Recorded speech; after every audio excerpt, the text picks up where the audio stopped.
It's good to be with you here on a Tuesday night, as usual. I don't know what I'd do on a Tuesday night if I didn't have a video chat. Getting used to them. Should after nearly 4 years. First questioner says, I've been going to local Real Love group meetings for about 3 months, and I love them. And I can't overemphasize to you and to everybody else listening how useful these meetings are. It's, next to coaching or with coaching, probably the most important thing you could do. Reading the books is great, but feeling the love of people in person and learning to share your love with other people is, man, it's the thing. No kidding. It's the cat's meow, the bee's knees, it's the whole deal.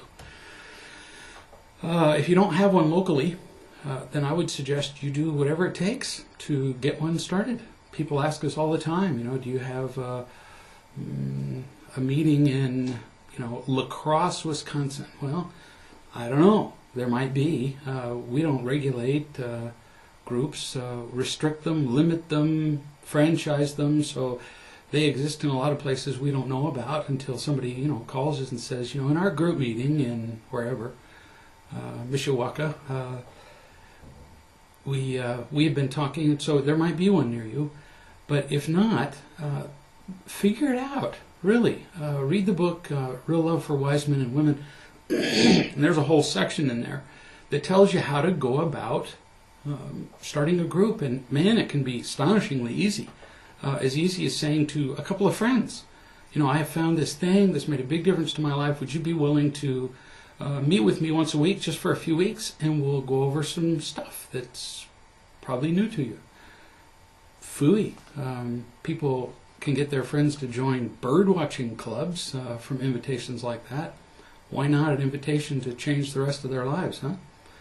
It just takes the courage to say to somebody, I found this thing, I think you might like it. We're so afraid of rejection. Well, what's the rejection? If they hate it, blame it on me. Say, I always knew he was an idiot. You got nothing to lose. It's not going to be a reflection on you. You continue. I know, and you name a couple of Real Love coaches, and they are fantastic. Another good thing to do for people who are just investigating Real Love is to get a coach. You can do everything in Real Love for free. No kidding. You can find a friend who has a book. Many people have written me and said, I found your book in the public library. If your public library doesn't have the book, guess how they decide what books to get. If they get enough people to ask for one, they'll order one. So you don't have to spend a nickel, and you can learn all about Real Love. You can implement it on your own. You can form your own group. You can do everything. But in the beginning, it's kind of harder. You can do it by yourself, sure, but if you've got somebody there holding your hand who's been doing this for years and can help guide you through the troubled shoals, so to speak, or shores, either one, then it just saves time. Instead of taking 6 months to figure an issue out, you can figure it out in an hour. And if that's going to make you happier, is that worth getting a coach? Well, I would think so. That's just my opinion. You continue. My relationship of 4 years ended 4 months ago. I know I wasn't the perfect boyfriend, but I did the best with what I knew to do at the time. Don't we all, huh? If you can remember what you just said, that, you did the best you could with what you had, just as information, not to use it as an excuse, which I'm not implying that, you did here, then you won't feel guilty for how stupid you were in the relationship. And we're all stupid. Various degrees of stupid and at various times. So bless your heart for seeing this. You say, I have since learned a ton, and I'm embracing the change. My ex-girlfriend, and I lived together in her house with her 2 children when we were together. Our next-door neighbor, Fred, was my best friend. We spoke daily, went quad riding, and did all that kind of thing. And my ex told me on many occasions while we were still together that she liked the next-door neighbor okay, Fred, but didn't really care to be that close to him because of many issues. My ex would even sometimes tell me how I was a much better friend to Fred than he was to me. So After my ex and I split up, I noticed that Fred didn't really contact me anymore. We didn't have an argument or anything. He just stopped communicating. And my ex and I hooked up a few times since we split. I was kind of trying to work on making the relationship successful again. For those of you who are not hip to the modern terminology, I mean, imagine getting definitions on hip terminology from an old man like myself. But the term hooking up can be confusing because its meaning depends on its context. So, for example, two guys say, hey, after class, I'll call you, we'll hook up tonight. Hook up then means we'll get together. That's all it means. But if a guy says to his buddy, I met this girl at a party and, several times now we've hooked up. Well, in that case, hooked up refers to a brief sexual experience, and the definition of sexual experience varies widely. I'm not going to get into the whole gamut of those here. It's not a anatomy class. But it means a brief sexual encounter that doesn't really involve romance. So it's just getting together to have sex, just for fun. That's what the modern cultural term hook up means. That may continue maybe one time. In fact, it's very common that something like 60% in the one study that I read of hooking up is with somebody you don't really know and don't really care to know again. So it's just for the brief sexual pleasure, the brief sexual intimacy, and then poof, you're over. So a synonym for hooking up would be casual sex. I know, I could have said that in the beginning and made it easy. You continue. I gave her, so anyway, you got together with your ex-girlfriend and had sex several times. I gave her the book Real Love, the DVDs, and a gift certificate to meet with a local coach, and I invited her to come to the local group meetings if she wanted to. Sweet of you to do. Well, I recently found out that she and the neighbor are hooking up. Now, this isn't hooking up as in getting together. This means the two of them are having sex. She says she's not dating anybody, but I know they're having sex there. Confirmation that that's what it means in this context. I asked her about it, not that it's any of my business, but I feel completely betrayed by both of them. I feel completely stupid for not seeing it. I have no idea how long it's been going on, and that's why I asked her when it started. She wouldn't tell me, but she also wouldn't deny anything. It's hysterical, isn't it, when a partner or even an ex-partner says, so I've been going off and having sex with this guy, and the first thing we want to know is, well, how long? As though that made some great big difference. But somehow we kind of want to know the details. We want to know how much there is for us to forgive. It's really kind of what we're doing. We're doing a forgiveness assessment, big crime, little crime. No, that's really the purpose. And then we feel so betrayed by a partner when they're unfaithful. But it's really not about us. To go back to the drowning metaphor, people don't drown to you. They just drown, and they do stupid things. And so she got empty and afraid, and she found this guy who simply gave her a fresher version of imitation love. That's all. And it shouldn't surprise you terribly, since sexual pleasure, I would bet you $100 sight unseen, was one of the reasons that you two got together. Was for that excitement, that stimulation of imitation love. So then when that wore off, guess what? She's going to go looking for something more exciting, and fresher is better. It just is. Both with sex and vegetables. We tend to get in a rut sexually, even with partners that we still genuinely love. And in great part, that's because the initial imitation love just kind of wore off. And we were hoping that it was going to last forever. Duh, neither do vegetables. And so you're just seeing in her what happens when the initial excitement of imitation wears off. So it's really about them, her emptiness, Fred's emptiness. They got together. Her reasoning was essentially, your relationship wasn't working. She got more fun from him.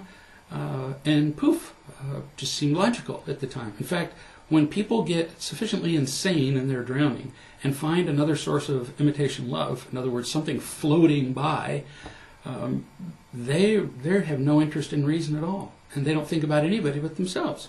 So it's very likely, because she won't answer it's not just likely, if she wouldn't answer your question about how long it's been, it's certain that she was having sex with this guy before she broke up with you.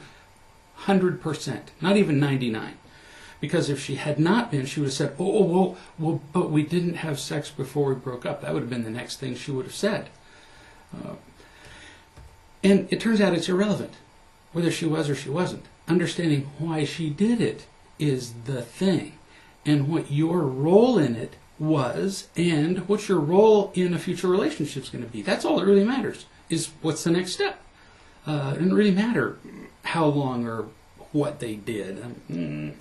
I've had ex-partners become amazingly graphic in their curiosity. You continue. During the conversation, she acknowledged that I was a great friend to him, and then she said that my friendship with him had nothing to do, that the ending of my friendship with him had nothing to do with her. Well, which is another ridiculous lie. People don't hesitate to lie when they're afraid, and that's what she's doing. Clearly there's an association of her and the ending of your friendship with him. I mean, the guy now feels guilty. He's having sex with his neighbor's girlfriend, and you've been together for a long time, so, essentially wife, and he feels bad about it. And he doesn't want to be around somebody, you, who would remind him constantly that he'd made a mistake. Even though you may not say it with your words, he's filled with guilt every time he sees you. You continue. She said that he had other reasons for not wanting to continue with the friendship, blah, blah, blah. And she listed a few, which were all garbage. Gee, hardly surprised. Obviously, they're lying, and I know that. Well, good for you. Once we make a poor decision, we will come up with any excuse to justify what we did. I mean, the lies we tell are just stunning. There's an association we've always known that our attitudes influence our behavior. I mean, duh, the way I feel about a thing will naturally influence the way I behave. But what has only been confirmed a whole lot lately by studies in social psychology is that if I behave a certain way, I will then often develop attitudes that match it. So, for example, let's say that I've always said my favorite car was a Ford, but I went to look for a car and there was this, there's this killer Chevy on sale. And I bought the Chevy because, there was no interest, the price was right, it was in great, so I get the Chevy. You know what's going to happen? 9 times out of 10, I'm going to start touting the virtues of Chevys. My attitudes will now follow my beliefs. So, when she's lying to you about what happened, you know that in great part she doesn't even realize it. She and he will both change what they even believed happened. They'll change events in their head so that they're congruent, so that they fit with their behavior. Because once we've been down a behavioral path long enough, we become kind of married to it. And so we make sure that everything else fits so that we don't look, out of sync, so that we don't lack integrity. So rather than stop doing a behavior that is wrong, no, if we're getting sufficient fun out of the behavior, we modify our entire belief system. Isn't that hysterical? You continue. You didn't know you were going to get an entire lecture on social psychology and morals, did you?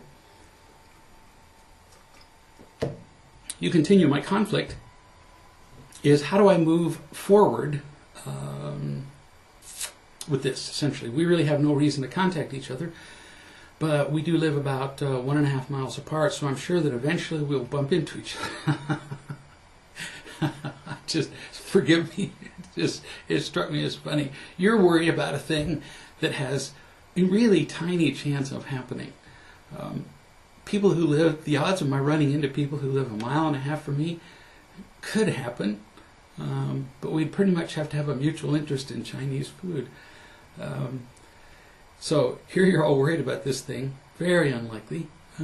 But still, you're worried about it, and our fears, almost by definition, are irrational. They're nuts. And so, hey, I get it that you're worried about it. Forgive the brief laughing, because we all do this stuff. I've done it many times. You're worried that you're going to bump into each other. She'll contact me. You said, at this point, I feel completely betrayed by both of them. Got to get over this betrayed thing, honey. It looks like betrayal, but see, we just love that word. I mean, when you say to somebody, I feel betrayed by you. Oh, man, that's just got to be one of the most emotionally entangling things you could possibly say. Because what are they going to say now? You've told them that that they're an absolute monster. If they deny it, everybody knows they're going to deny it. Really, they've just proven it. And if they agree with it, they've proven it. So you've got them. You win when you say, feel betrayed, and most of the time people don't have the courage to question your feeling betrayed anyway. And remember that when there's a betrayal, there's always an object of the betrayal, which in this betrayal requires an object. In this case, you're it. You were betrayed. Well, like I said, it's about drowning. They don't drown to you. So there's no betrayal. There may have been stupidness and selfishness and unlovingness and irrational behavior and lying and cheating. Yep, there was all that. But get over the betrayal thing. Only because it will hook you into being a victim. And, ooh, man, what a life that is.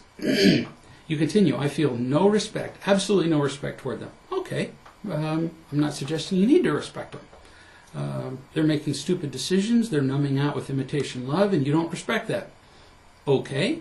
On the other hand, isn't almost the entire world doing the same thing? Making stupid decisions and numbing out with imitation love, so why single them out? And it turns out that's not a rhetorical question. The answer is because it affects you. And so whenever people commit a crime that affects us, then the severity of the crime goes up 5 degrees. See? Every accidental death becomes a murder. Every mistake becomes a betrayal. We just really like to accentuate the way that the particular crime affects us. We got to get over that, or we will be stuck in victimhood. That's death. You continue. I think it'd be fair to say that I'm completely numb to it now. No, numb would be an absence of feeling, and you're still pretty annoyed here. Feeling betrayed is not numb. You'd pretty much like to see them, at this point, hung from a tall tree, or at least a medium-sized tree, and whipped a little bit. It's kind of hard to voice that out loud because it makes us look selfish, but yeah, you're still kind of mad about this. And it's understandable, but you can't move forward until you see the truth about how you feel, that you're still mad and still want them to be punished. You're hurt. Okay, well, as you talk to people about this event, talk about that. And talk about the mistakes you made that led to this point. Talk about your selfishness in wanting them to be punished, your intolerance, your lack of acceptance toward people who are, pretty much just doing what the rest of the planet is doing. Talk about that, and you will feel loved. Whereas if you emphasize being betrayed, all you're going to do is gather voters. You're going to get people on your side, and that's not about love. You continue, it has greatly affected my trust. Oh. We love these words. I was betrayed, and because I've only seen so many 100 people do this now, I just can't trust you anymore. And we say it. It's like a velvet knife, We stick it in and twist it, and we smile all the while, thinking that then maybe nobody will notice the blood on our hands. But you're still pretty mad. Almost all human beings are doing this stupid stuff. And you talk about trust, again, like I said, because it's affected you. So how do you regain trust? What role does trust play here? How does this work out? I'm not suggesting that you trust them, that they won't be selfish. I'm not suggesting that you trust them that they'll be loving. I'm not suggesting that you trust them that they'll be honest. No, they'll probably be dishonest and selfish and, unloving. Or that they won't sneak around behind your back. Trust really comes down to this. Trust means I trust that people are doing the best they can, and I acknowledge that when they're in pain, they'll do dumb stuff.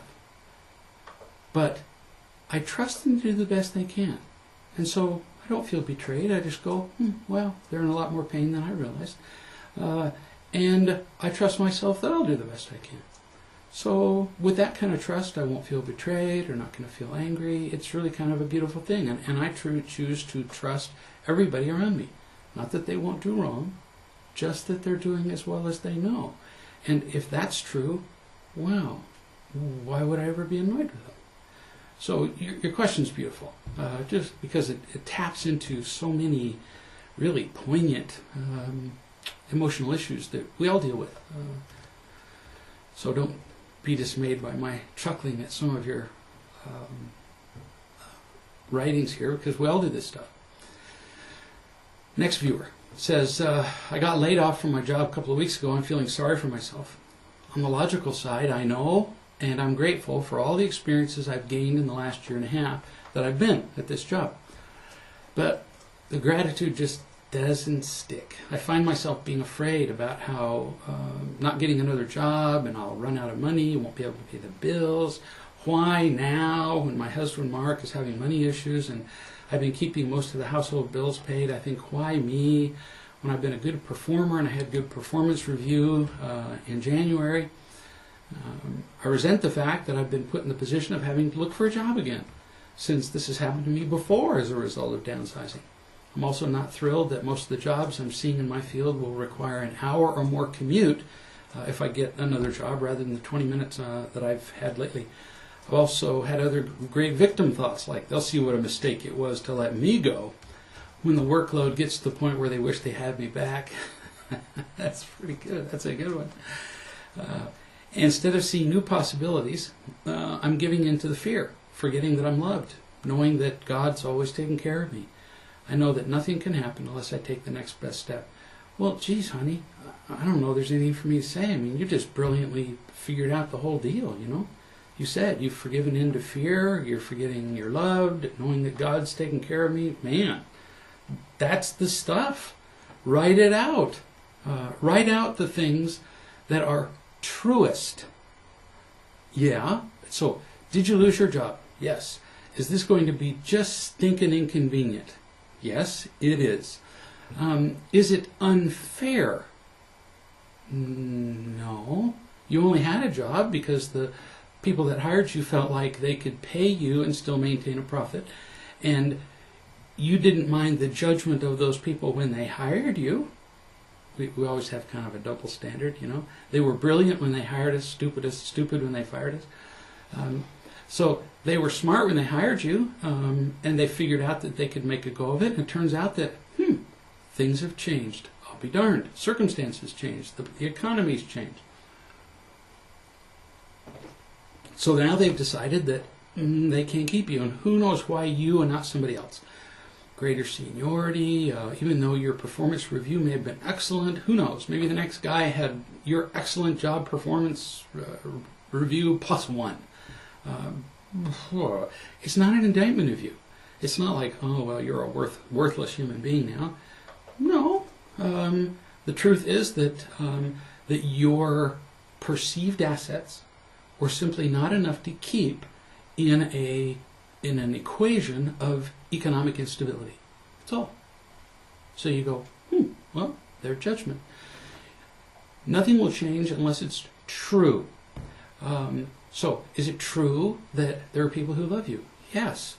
And in your life, you've discovered that that matters more than anything else. It was the thing that was missing. And now you have it. You have it with friends. You have it with an increasing measure with your husband. Wow, honey, that's like cool. And you have faith that God still loves you.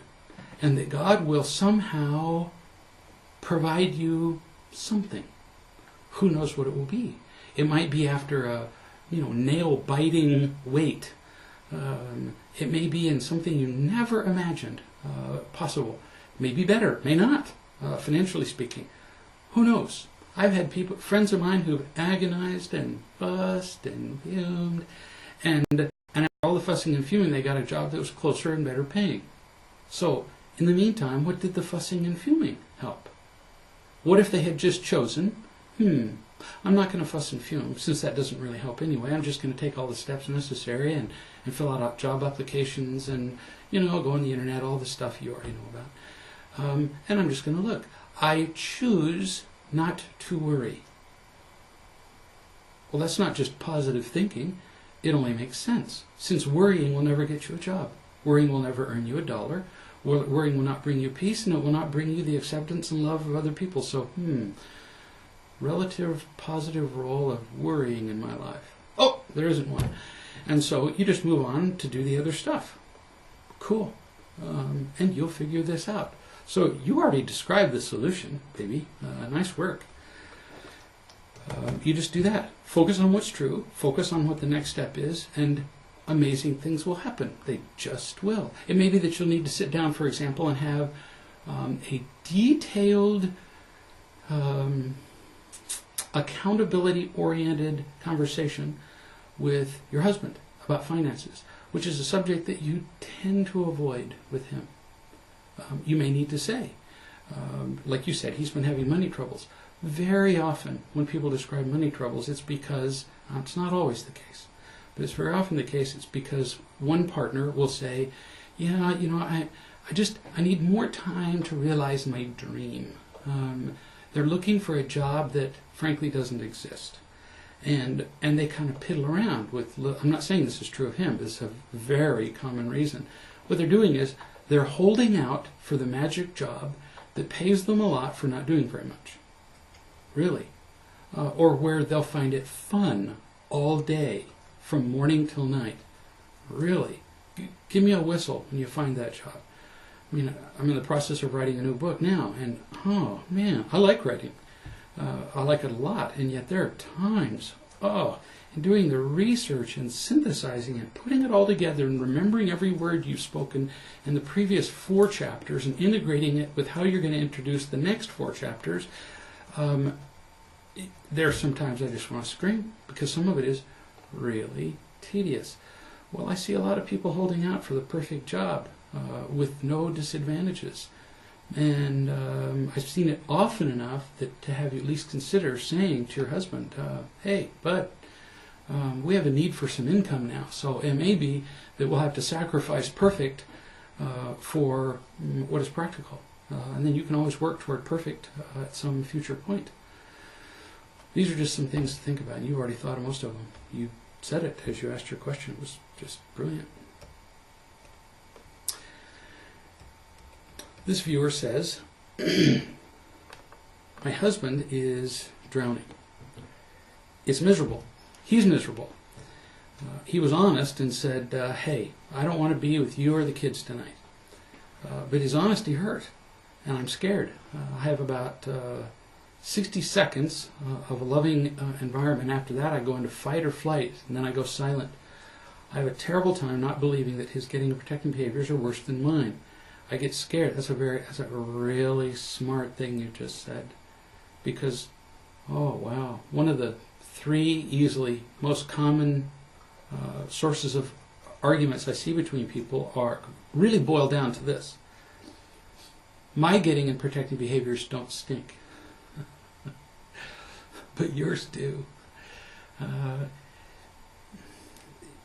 It's just such an easy thing to judge, because what we're really saying is, what you do hurts me more than what I do hurts you. Well, of course we would conclude that. If I stick a fork in your leg, gosh, that just doesn't hurt me a bit. No problem. I could do that all day. Stick a fork in your leg. And there would just be I might get a callus after a little bit, but, compared to the pain you're feeling, I don't feel one bit of your pain. Whereas if you stick me in the leg with a fork, well, that's just awful. I mean, how could you do such a horrible thing? And that's what we do with getting and protecting behaviors. We're really assessing the relative pain index. And of course ours is higher. So our getting and protecting behaviors are nothing. Theirs are awful because they affect us. So it's really brilliant of you to see that. You said I get scared and talk myself into thinking that I have a horrible life. Where do I go? What can I do in the moment? Isn't it easy to horribilize? Oh, woe is me. We just go right back into the pit. The moment where I feel like I get the short end of the stick. And you know, honey, sometimes you do get the short end of the stick. Sometimes it's just a bloody burden for Donna to be married to me. Sometimes she's more loving, kinder, nicer, works harder, is more responsible, everything. And sometimes I'm just a drag. Well, I'll be darned. Because every once in a blue moon, I actually do more. And if you start counting who's ahead, you're done. You can't count. You cannot count accurately, because you will always assess what you did well as having a higher rating. What the other person does well, it's no big deal, because all you can feel is the work that you put into what you did. And then we're back to the assessment of getting and protecting behaviors. Your pain is also worse. So see, you start counting who's ahead and you'll never figure it out. It will always be unfair. You'll always be mad about it. So don't start down that road. So sometimes you will get the short end of the stick, unavoidable. Somebody has to, after all. I mean, the odds that two people would be absolutely equally yoked, contributing 50% to the relationship all the time, are zero. Impossible. So what can you do in the meantime? Expand your network of loving people. Start a group in your area. Participate in the conference calls. Get a coach. Right now it sounds like you're pretty much in a survival mode. And surviving ain't thriving. So, aim higher. Think more globally, instead of just trying to correct the imbalances of the moment.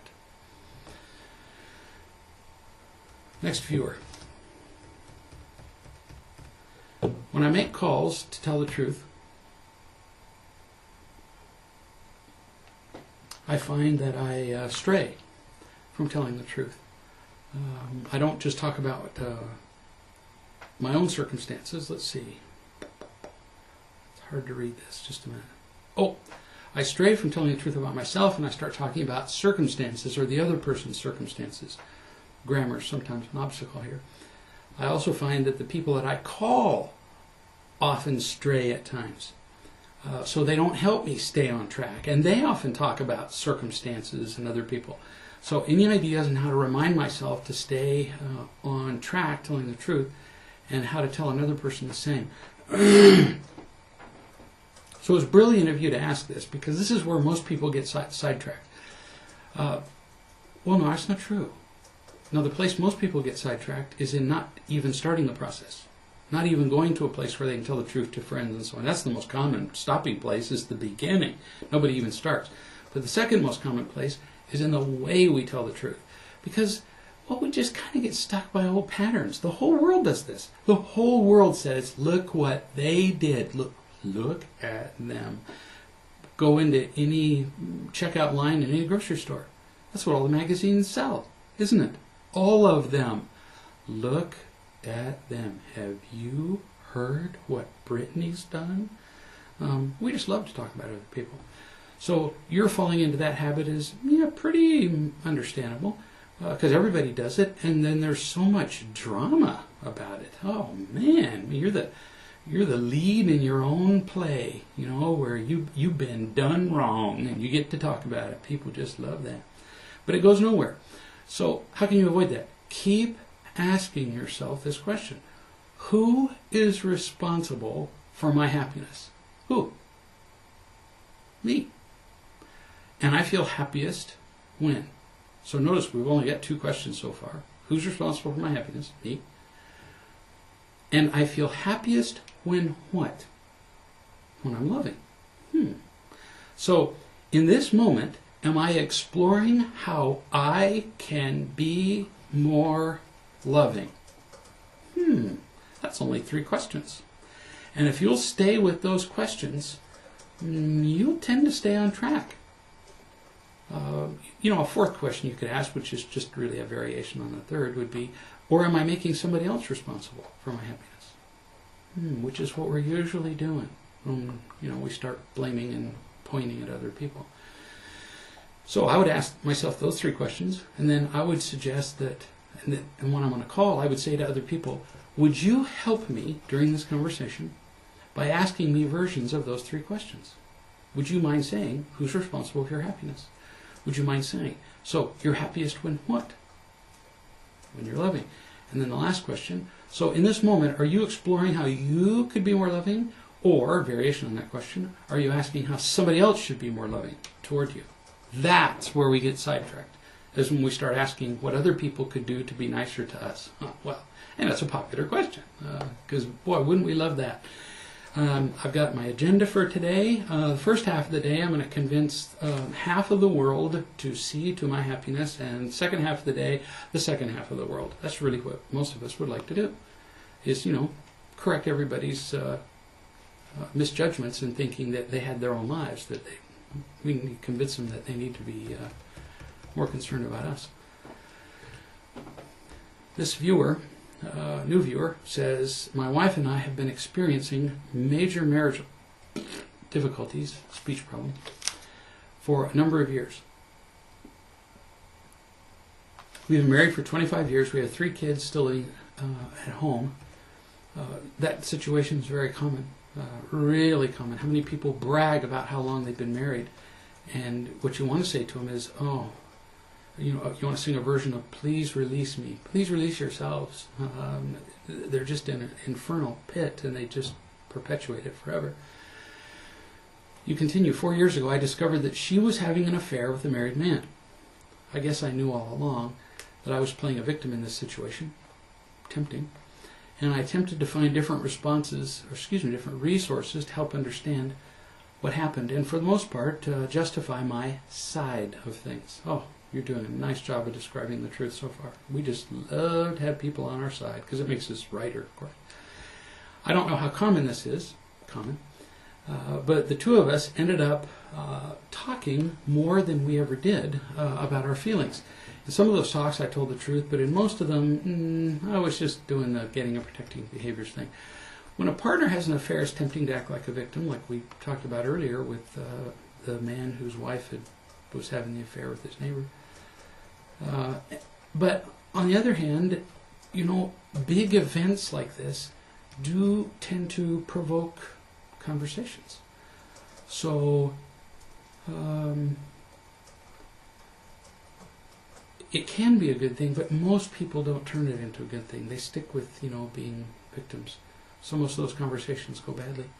You continue, she steadfastly declined to end the affair for the first 2.5 years. Well, that's fairly patient on your part, to hang on while she's having an ongoing affair for 2.5 years. At one point, about 12 months ago, it looked like the affair was over because the guy she was seeing and his wife moved to the other side of the country. Yeah, that helps end affairs. I still didn't trust that the affair was truly over, and I was not able to forgive her, so we didn't reconcile during that time. And it is pretty difficult, isn't it, to forgive people for the bigger offenses. Now, interesting that the way we judge whether a thing is a big offense is by how much it affects us.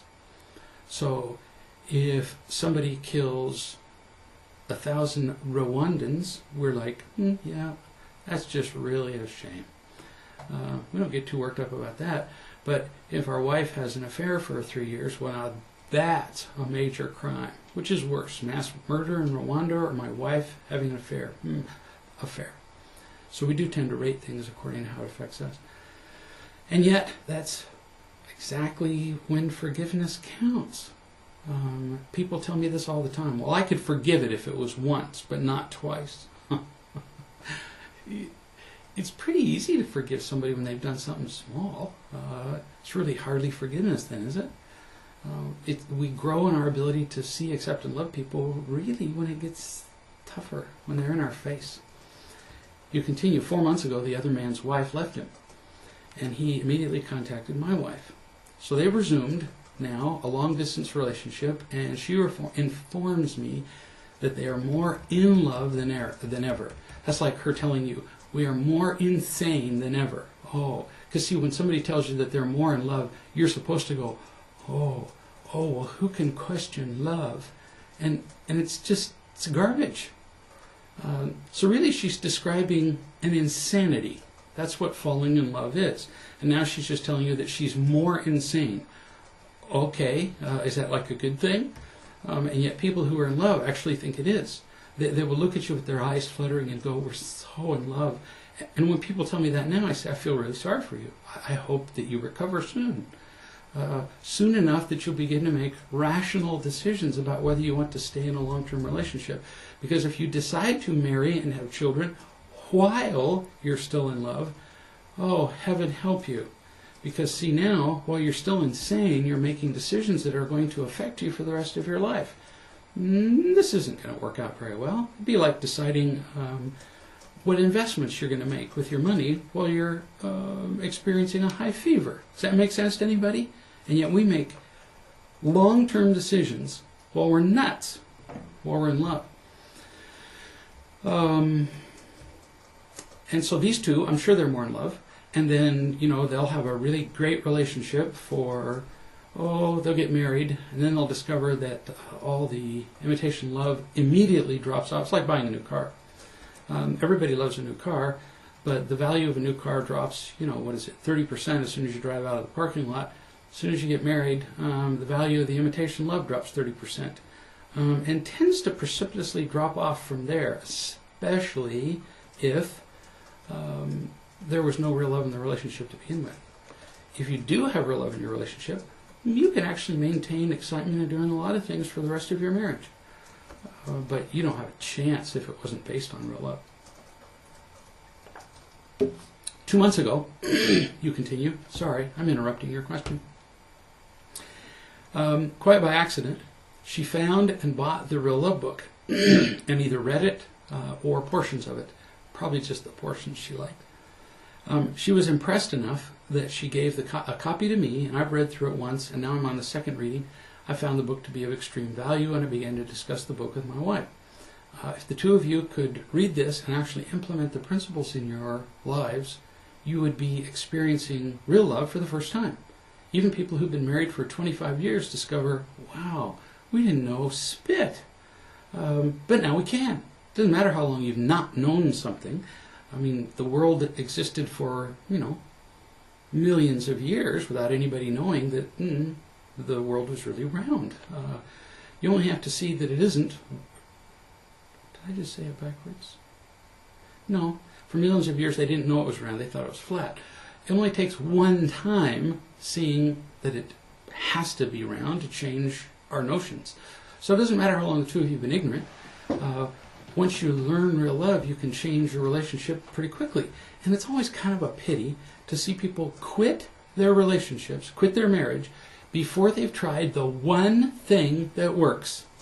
People say to me, they've said it hundreds of times now, they say, but we've been trying so hard, I just don't have the energy to try another thing. So that's like saying, I'll offer you a hammer for breaking a boulder. And you say, but I've been trying to break the boulder with my head for years. I just don't have the energy to try something else. No kidding. Indulge the possibility that breaking a boulder with your head may not be the most effective way, although some people, it might work.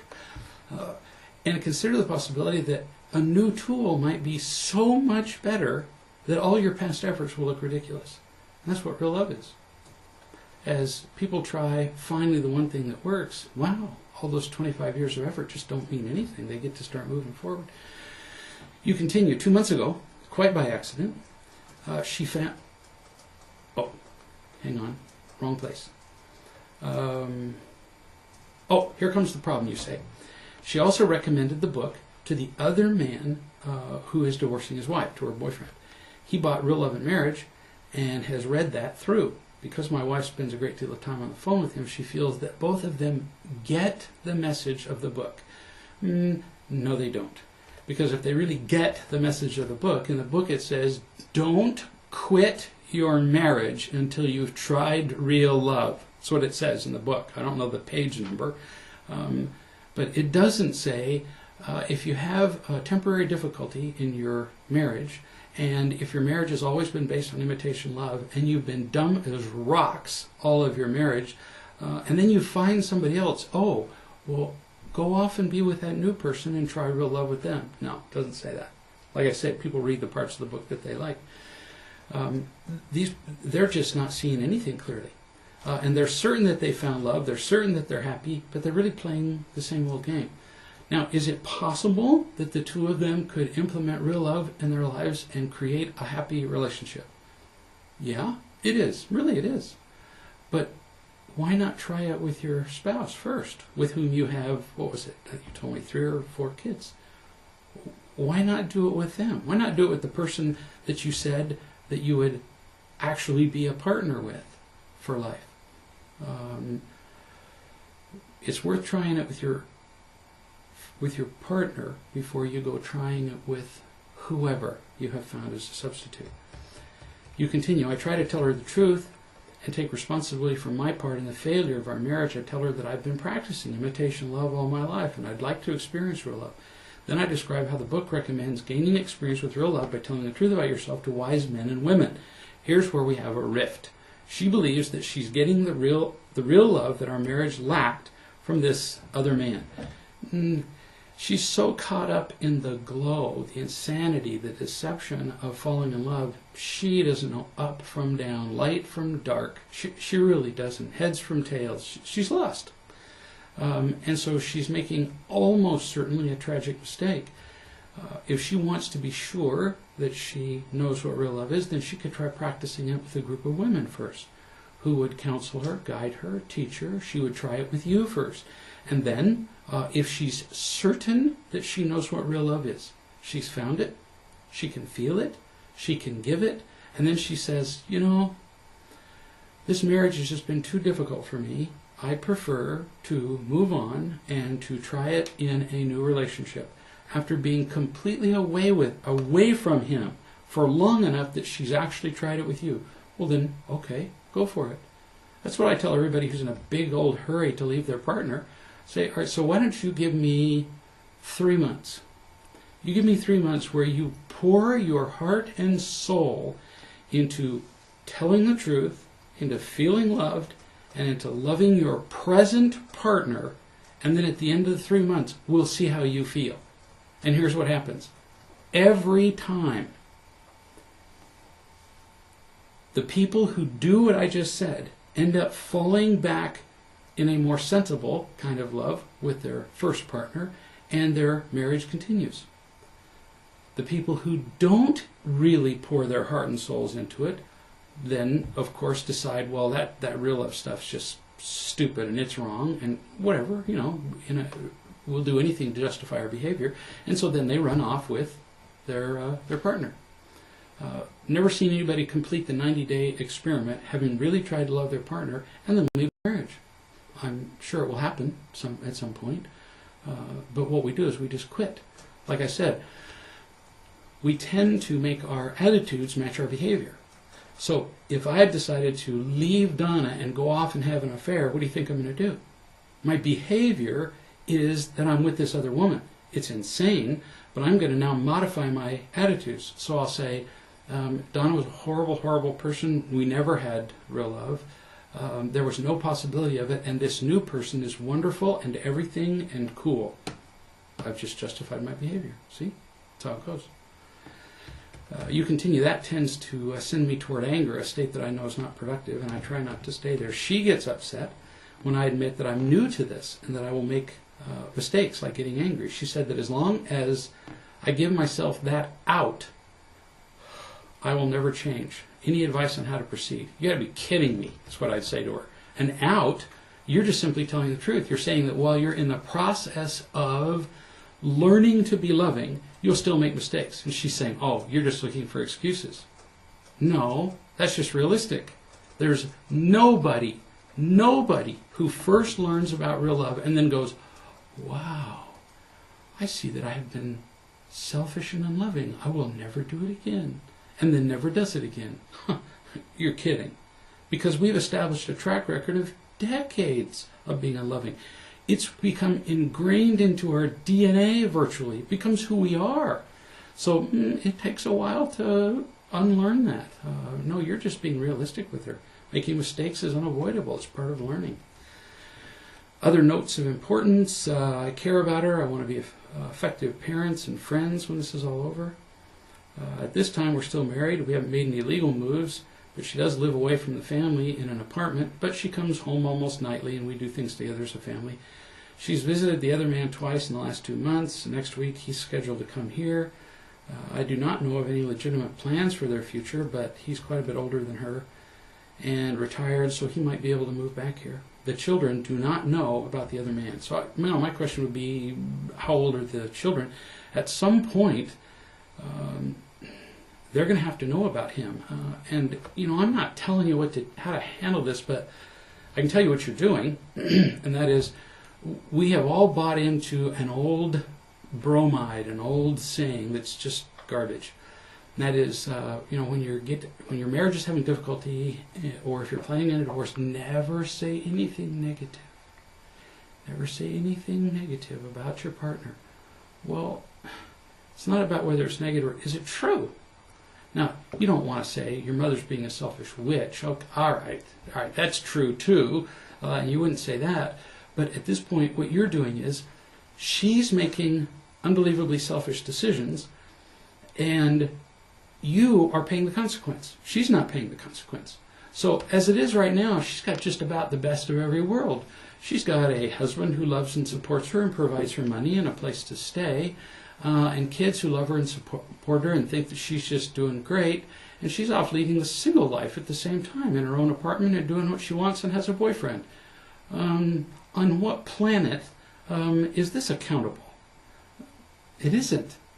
So at some point, I would say to her, if this is the way you want to go, okay, but I would suggest, A, that we attempt the principles of real love in our own lives first. I would just deal with that question first.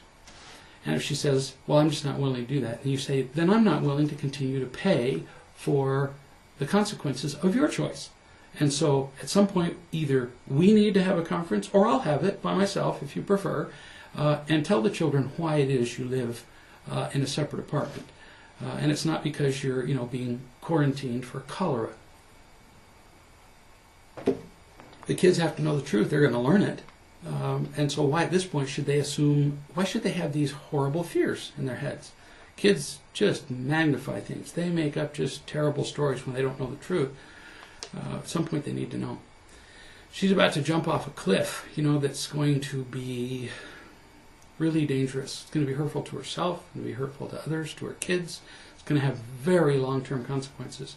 So I would suggest to her that she not make a decision like this while she's insane, and that she really try to give the two of you a chance. That's the bottom line.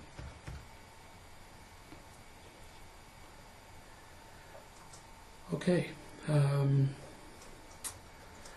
So it looks like we've covered most of the questions that I got. Life is good. So we'll see you in a week. Between now and then, just remember that it's always about real love. Please send me your questions to greg@reallove.com. We'll see if we can get to most of them. And I look forward to seeing you in a week. Bye-bye.